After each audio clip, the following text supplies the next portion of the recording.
It just seems like you just can't imagine the fact that in America, every fourth baby is dying. Half of all black children die from abortion. Half. Just slightly over half.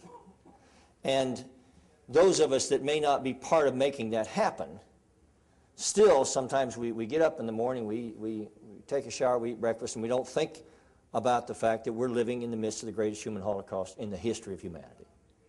And it is a very astonishing thing that we don't learn from history. It seems like somebody said the only thing we learn from history is we don't learn from history.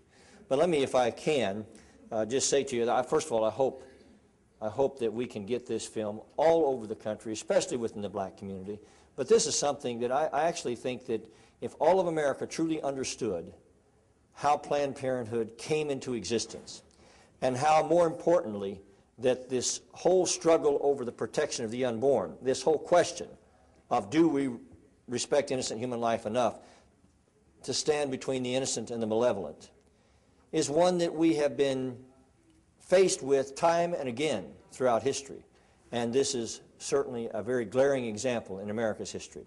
So let me just talk a few moments about some historical background. About 190 years ago, Thomas Jefferson wrote, "The object of my fear is the federal judiciary. That body, like gravity, ever acting with noiseless foot and alarming advance, gaining ground step by step, and holding what it gains, is engulfing insidiously the special governments into the jaws of that which feeds them." And only 3.5 decades after Thomas Jefferson wrote those ominous words, the United States Supreme Court handed down the now famous Dred Scott decision, which you saw this mentioned here, alluded to there in the film. And it said that a slave, Dred Scott, born into slavery but living in a free state, was not a United States citizen and could not sue for his freedom in federal court. In a 7-2 ruling written by Chief Justice Robert B. Taney, some people call him Taney, but he was a disaster either way, a former slave owner from Maryland, the court found that the black man was not a person under the Constitution, that he was property and not a person. And as such, he was both prohibited from bringing any lawsuit against any citizen in federal court and was made subject to the Fifth Amendment of the Constitution, which prohibits taking property from its owner without, quote, due process. Wow. The court said that all blacks, slaves as well as free, were not and could never become citizens of the United States, and determined that blacks, now this is a quote, blacks had no rights which the white man was bound to respect, and that the Negro might justly and be lawful be reduced to slavery for the white man's benefit. Now, I know we saw that in the film too. So it seems like, how could they have let themselves become so abased and so blind to the plight of their fellow children of God? And yet I would submit to you that we haven't come as far as we think. Because today, that's exactly what the policy is in the land of the free and the home of the brave, the greatest nation in the world, where it's all right to kill our children. And we just somehow, I don't know how to break the effect of it. I'll probably say this at lunch, but there's a quote that I heard.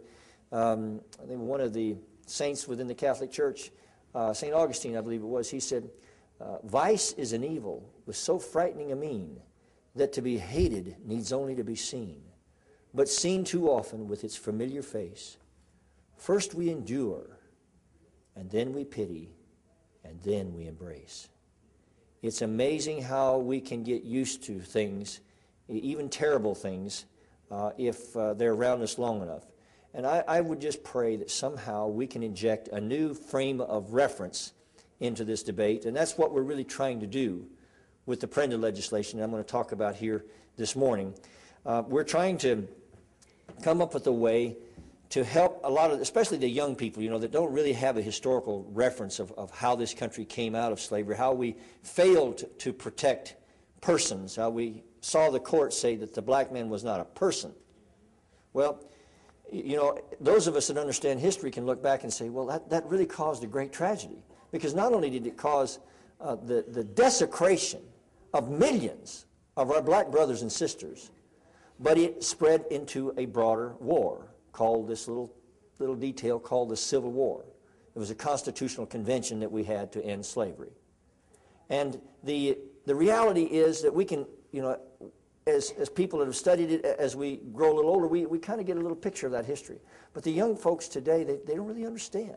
They don't realize the danger in diminishing someone's personhood. Because as we diminish the black man's personhood, that not only, as I say, desecrated the black community, but it went into a war that cost us more American lives than any other war in our history. And then, of course, Germany said the Jew was Untermensch, the high tribunal, their equivalent of the U.S. Supreme Court. And that meant undermanned. It meant subhuman. You see, you have to take the personhood away from someone before you can desecrate them. And that word personhood is very, very, very important in all of this battle. If you don't rob someone of their equality with you, then it's hard to crush them or to discriminate against them because your peers say, hey, you can't do that. That's a fellow human being. So the first thing that the malevolent has to do is to dehumanize the victim. And if there's any challenge for us, what we have to do is to try to do two things. We have to accentuate the humanity of the victim, whether it's slaves or whether it's Jews or whether it's the unborn, or whether it's someone lying in a hospital bed that can't defend themselves. If we don't emphasize the humanity, then people, they miss that. A lot of times that's enough. But if it isn't, the second aspect is we have to emphasize the inhumanity of what's being done to them. And, you know, we look back and we thought, how in the world were the people in the days of slavery as blind as they were? And I will tell you, folks, that future generations are watching us. And they're going to say, how in the world did they do that? And we're up to 50 million of our own children. So it's a big issue.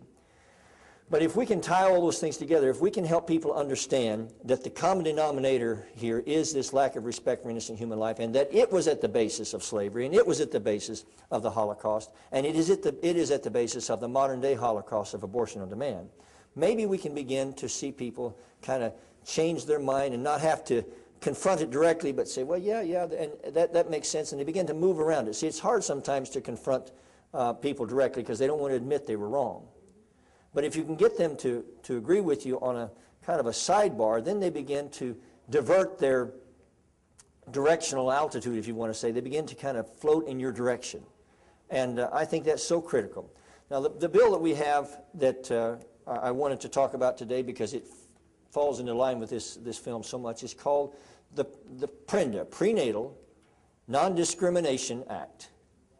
And it's the Frederick Douglass, Susan B. Anthony Prenatal Non-Discrimination Act, real short name. And it simply, in the simplest terms, says that you cannot discriminate against an unborn child by subjecting them to an abortion on the basis of race or sex.